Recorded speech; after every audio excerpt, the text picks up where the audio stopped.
Son las 8:11. Bueno, la Comisión por la Paz y el Entendimiento, que es una instancia donde la institucionalidad, vamos a decir así, ha cifrado esperanzas de poder avanzar hacia una solución estructural y consensuada frente al antiguo y complejo conflicto entre el pueblo mapuche y el Estado-Nación chileno, está, como era previsible, quizás pasando por algunas dificultades, atrasos en la entrega de las conclusiones, filtraciones de falta de consensos e incluso algunas predisposiciones ya explicitadas a no apoyar o a quitarle el piso a lo que eventualmente se pueda concluir, sin que tengamos, para ser claros, todavía alguna certeza de antemano respecto a qué podría contener ese eventual documento. Bueno, lo queremos conversar a esta hora de la mañana y queremos saludar al abogado y académico de nuestra Facultad de Derecho de la Universidad de Chile, Salvador Millaleo. ¿Cómo estás, Salvador? Buenos días. Muchas gracias por poder conversar sobre este tema.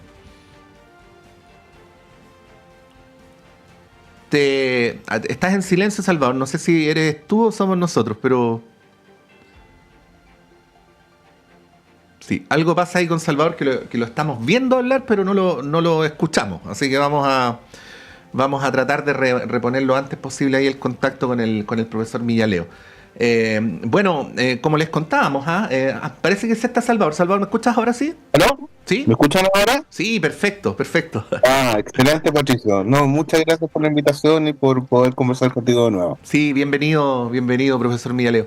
Salvador, a ver, no es que yo sea escéptico ni pesimista en la vida, pero cuando supe como periodista y como ciudadano que a través de un comité se iba a tratar de resolver un problema inmemorial, dije, vaya tarea, ¿no? ¿Qué podrías decir antes de entrar como a lo que está pasando ahora al respecto, ¿no? Sobre esta pretensión de que a través de una instancia, ¿no?, se resuelva un problema que durante décadas, y no décadas, siglos también, no se ha podido terminar de resolver. No, bueno, primero una prevención en esa misma línea. Este es un problema histórico y demasiado difícil para resolver en la institucionalidad. Uh-huh. Entonces, evidentemente, no va a haber una instancia que pueda resolverlo, aunque esté en la dirección correcta, sin perjuicio que ha habido muchas instancias que no han ido en la dirección correcta, sí, o que ni siquiera saben en qué dirección van, pero ni una instancia que tenga quizá una buena orientación va a poder hacerlo. Entonces, prevenir primero un escepticismo, que hay voces que lo plantean, de que esta es una comisión más que no va a servir para nada, que va a quedar archivada como la comisión de verdad histórica y nuevo trato, que ha sido un distractor, digamos. Hay algunos que plantean eso. Yo creo que es una visión que se alimenta, claro, de la historia que hemos tenido en fracasos anteriores, pero que tampoco es justa respecto al trabajo de esta comisión. Pero yo creo que tampoco es adecuada una visión de ciertos sectores muy ligados al oficialismo que han planteado que esta es una oportunidad histórica. O sea, no es una oportunidad histórica porque, como tú bien nos adviertes, no se resuelve en un comité algo, digamos, que históricamente lleva lastrándonos tanto tiempo. Entonces, sí, claro, no hay una injusticia de mi parte en adjudicarle ese rol. Lo constato nomás que el mismo discurso oficial de alguna manera se lo adjudicó. Pero efectivamente, sí, eso es así, y es efectivo que mucha gente tiene, y eso se puede constatar también, que tiene escepticismo precisamente por ese rol, esa palabra, que esto es histórico. La verdad, es un esfuerzo más dentro de muchos, donde se van acumulando cuestiones que sí son avances, también se van acumulando errores. Entonces, hay que ir despejando qué nos sirve, qué no nos sirve, y por eso estamos esperando con tanta ansiedad el informe, para ver de aquello que van a proponer, qué se podrá implementar, qué va a servir, qué no va a servir, en fin. Sí. Cuando uno ve la composición de el comité, se da cuenta de que existe la buena intención de incorporar a lo que se supone que en el papel son los distintos actores o intereses vinculados con el tema. Pero precisamente por el antagonismo de los intereses, Salvador, uno por sentido común debería suponer que no basta con la buena voluntad de los individuos en la instancia, porque los individuos a su vez representan grupos, intereses, en fin, que a veces son antagónicos y contrapuestos, ¿ah? Y que son especialmente antagónicos y contrapuestos en relación a la posesión y uso de la tierra, ¿no? ¿Cómo ves ese tema? Porque al final, bueno, hemos entrevistado a gente de distintas procedencias y hay una cierta concordancia respecto a que el tema de la tierra es un tema insoslayable si se quiere avanzar en esta dirección. No sé, bueno, por supuesto, el tema de la tierra, en primer lugar, y el uso de otros recursos naturales, es una de las partes centrales de la relación conflictiva entre el Estado y el pueblo mapuche. Entonces, va a tener esta comisión que proponer algo respecto a eso, y eso es lo que vamos a evaluar, si es algo que puede resultar factible, si es algo que puede resultar un aporte decisivo o no. Me preocupa a mí respecto a la composición, digamos, no me preocupa la contraposición de intereses, porque la contraposición de intereses es estructural, existe, y en este sentido es bueno que estén representados estos intereses contrapuestos en una instancia que les permita dialogar entre sí, a ver si alcanzan algunos consensos relevantes, y eso lo vamos a ver, era necesario.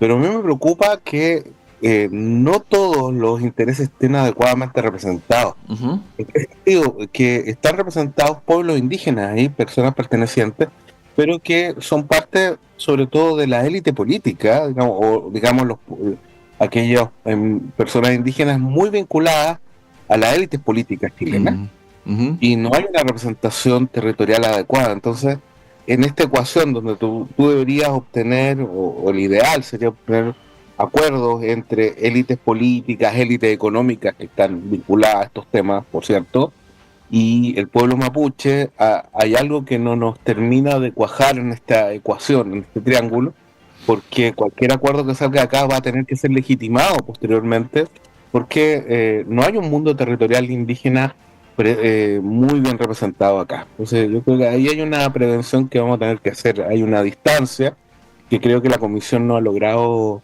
una brecha que no ha logrado cerrar. Sí. Salvador, hay un supuesto con el cual ha funcionado este comité, que es que creo que esto no es una opinión de mi parte, sino que estoy como describiendo un fenómeno, nomás que es una instancia paralela a la violencia, ¿no? Alternativa a la violencia. Entonces, quienes se declaran por la violencia no se sientan acá, ¿no? Y bueno, yo no tengo la pretensión de preguntártelo desde el punto de vista moral, sino desde el punto de vista político, ¿no? ¿Cómo ves esa decisión? Porque es una decisión política explicitada, ¿no? Cuando, a propósito de lo que tú mismo decías, se preguntaba por qué no se invitó a tal y cual, la respuesta era más o menos la que yo te estoy diciendo, ¿no? Bueno, insisto, no desde el punto de vista ético ni moral, sino desde el punto de vista político, ¿no? ¿Cómo ves esa opción? No, claro, se ha planteado, por ejemplo, José Bengoa y ¿Sí?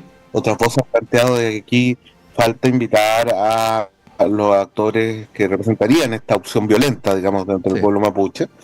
Y más allá de lo que es filosófico, yo creo que eso nunca fue viable, porque en el fondo ese tipo de conversaciones, cuando son posibles, no se hacen con instituciones o, digamos, con instrumentos como este. Entonces, a veces se da, y eso por ejemplo el proceso colombiano lo muestra, que actores que han estado en conflictos violentos pueden dialogar, pero bajo otras condiciones, van a dialogar a otro país, primero parte de algo muy sigiloso y después cuando se vuelve serio se oficializa, en fin.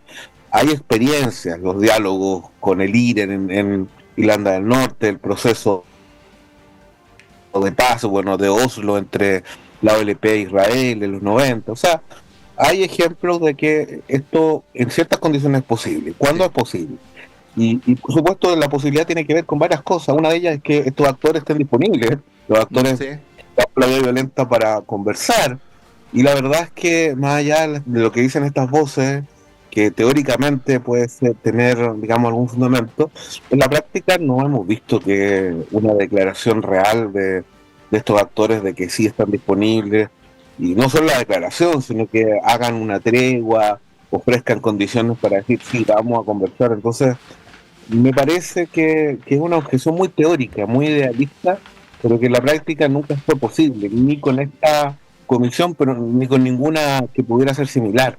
Cuando eso es posible, se hace a través de otros instrumentos. Yo no excluyo toda posibilidad de diálogo con ese tipo de actores, si es que existe una posibilidad real, pero mi juicio es que nunca existió. Claro, Entonces, el modo operandi más virtuoso sería de otro, no este. sí, no este. Claro. Claro, no pensemos en una mesa de este club donde se van a sentar todos de buena primera, si es que hay algunos que dicen que ni siquiera quieren sentarse, entonces no es real. Ahora Es igual Salvador, y puede ser comprensible, ¿ah? Se da al mismo tiempo esta paradoja de rasgar vestiduras cuando alguien lo intenta. No te olvides que a una ministra, la primera ministra del gobierno de Boric que cayó precisamente fue porque una de sus asesoras osó establecer un contacto por WhatsApp con Héctor Yaitul, ¿no? Entonces también hay una suerte de intolerancia o de intransigencia frente a esa forma que tú describes que tú mismo lo decías, ¿no? Que por la experiencia comparada es la única que parece posible para avanzar algo que sea en esa dirección.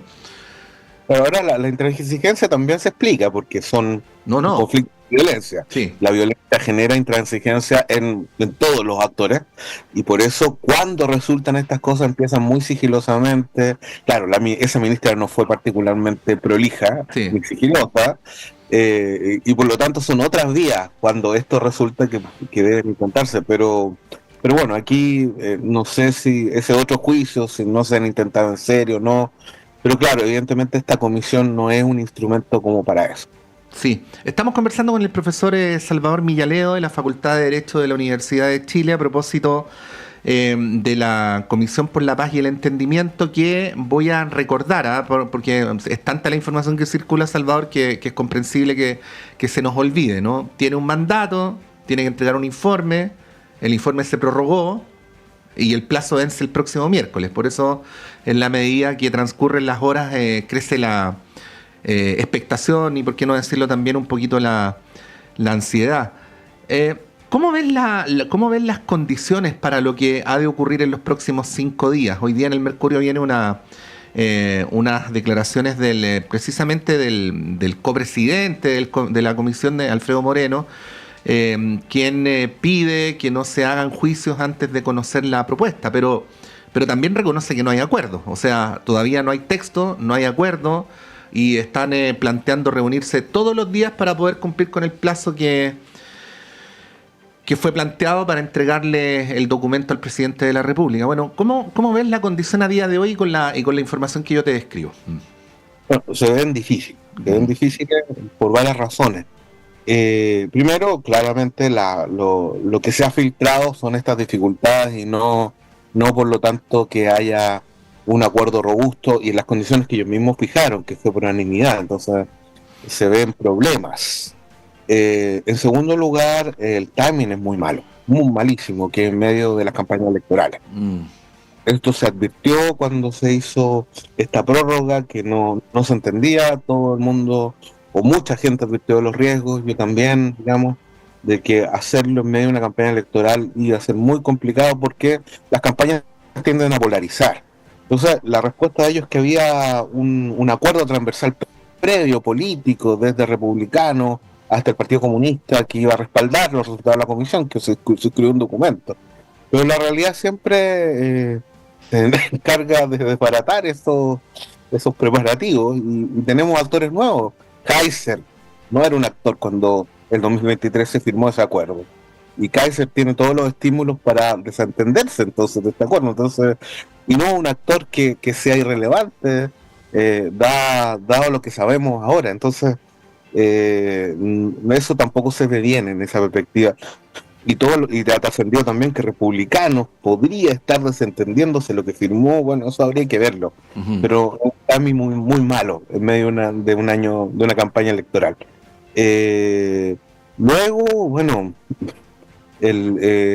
como dije, es una cosa que no ha habido una participación al nivel que se esperaba, digamos, el mundo indígena. Entonces, la reacción del mundo indígena de los territorios está por verse. No sabemos si aceptar los resultados de esta comisión o no.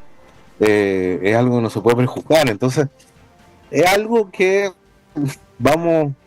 hay que ver cómo se va a manejar o desenvolver esta etapa final. También nos ha hecho muy bien el que dos actores clave, o sea, en primer lugar el secretario ejecutivo, lo hayan sacado de la comisión en el último tiempo, lo hayan puesto como subsecretario del Interior, y yo sé que no es operativo, pero se ha visto muy mal, hasta donde yo sé, que el mismo copresidente, Alfredo Moreno, haya sido designado miembro del directorio de CODEL, o en estos días, o sea, no se entiende por qué nos pudieron esperar una o 2 semanas. Entonces, como si estuvieran, el mismo ejecutivo le estuviera quitando fichas a esta comisión. Sí, pues de hecho hoy día mismo Moreno está apareciendo en los medios de comunicación por 2 temas y no por uno. Eso comunicacionalmente, tú lo sabes mejor que yo, no es muy bueno. Sí. Déjame hacer el siguiente paralelo, Salvador, y si estoy diciendo algo inadecuado, corrígeme, porque aquí el académico eres tú. Veo un cierto paralelo entre el problema entre el Estado-Nación chileno y el pueblo mapuche con el problema entre el Estado-Nación chileno y Bolivia, ¿no? Porque hay una reivindicación en Bolivia de volver a una situación previa a la Guerra del Pacífico, y eso parecería ser que nunca va a poder ser. Y en eso hay también una expectativa del pueblo mapuche de poder recuperar aquello que le ha sido usurpado. Por eso yo he escuchado por ahí a veces que podría ser voluntarista, poco sabia, la expectativa de, comillas, resolver un problema, cuando a lo mejor sería preferible aspirar a gestionar adecuadamente el conflicto, ¿no? E ir enfrentando las situaciones en la medida que se vayan produciendo, por cierto, con una política de largo plazo. ¿Cómo ves eso? Porque en el papel no se ve un punto de consenso posible, ¿no? ¿Qué reflexión podrías hacer sobre la materia? No, me parece muy interesante tu punto. Yo como lo voy a circunscribir, creo que esta es una visión no del pueblo mapuche, pero sí ha sido una visión importante para la élite dirigencial del pueblo mapuche, que uno podría decir que es parecida en el sentido de quiere restaurar o por lo menos usa la retórica de restauración en esos términos, y eso sabemos que no es posible. De hecho, a nivel internacional, con conflictos o relaciones tensas menos complicadas que la nuestra, se llama a los conflictos, a la relación entre pueblos indígenas y los estados, un problema endemoniado. ¿En qué sentido? Que están los problemas históricos, pero que se suman problemas nuevos. Por ejemplo, y es una tendencia global y muy marcada en Chile, la mayor parte de la población indígena y la mapuche en Chile es urbana, por ejemplo, y tiene otras necesidades que son distintas a las de la tierra, sin que la cuestión de la tierra haya desaparecido. Se van sumando temas y cuestiones pendientes y no se van resolviendo con el tiempo. Entonces, cada vez parece más complicado, y eso es algo que es parte ya de la normalidad de esta relación en todo el mundo. Y en Chile más aún, porque hemos avanzado bastante poco en lo que otros ya han avanzado. Entonces, claro, hay una complejidad, y esta complejidad supone lo que tú mismo planteas, esto es una gestión del conflicto que permita avanzar una serie de temas. Y por supuesto aquí no solo se espera una propuesta de resolución de la tierra, también otros temas, modificaciones legales, propuestas de reconocimiento, otras propuestas de mecanismos para resolver otros conflictos, por ejemplo en el sistema de evaluación ambiental. En fin, se esperan otras cosas de la comisión, no solo una propuesta de tierra, aunque la propuesta de tierra tiene que ser central. Sí. Termino con esto, me salgo del tema, pero es el mismo tema. El gobierno cuya expresión en la oposición criticó más duramente la, comillas, militarización del Gualmapu, ¿no? No ha dejado de hacer lo mismo. Bueno, esto es una de las contradicciones más fuertes que uno puede reprochar a este gobierno. Cuando, por ejemplo, el periodista Matamala hizo una columna evaluando 2 años en la mitad del gobierno, una de las cosas que más resaltó fue esta contradicción, porque no es una contradicción operativa, es una contradicción moral. Y eso no solo para el pueblo mapuche, para toda la ciudadanía chilena es importante, de que por qué se reprocha moralmente algo y después se implementa, y se implementa de una manera en que lo único que hay como oferta distinta a eso es esta comisión. Entonces, ahí va un reproche también operativo de que este gobierno no ha sido capaz de elevar o construir otros instrumentos. Entonces creo Ya, o que sea, eso, tú refutas el argumento de que lo hubiéramos querido, pero no hemos tenido otra alternativa.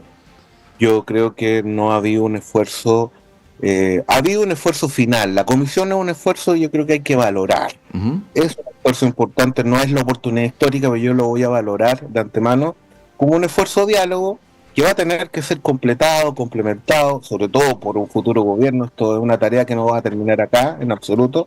No es el hecho decisivo histórico, no lo va a hacer, aunque salga el mejor de los informes, pero un esfuerzo que hay que valorar. Quiero valorarlo en lo que va a aportar, pero creo que no va a ser un aporte decisivo.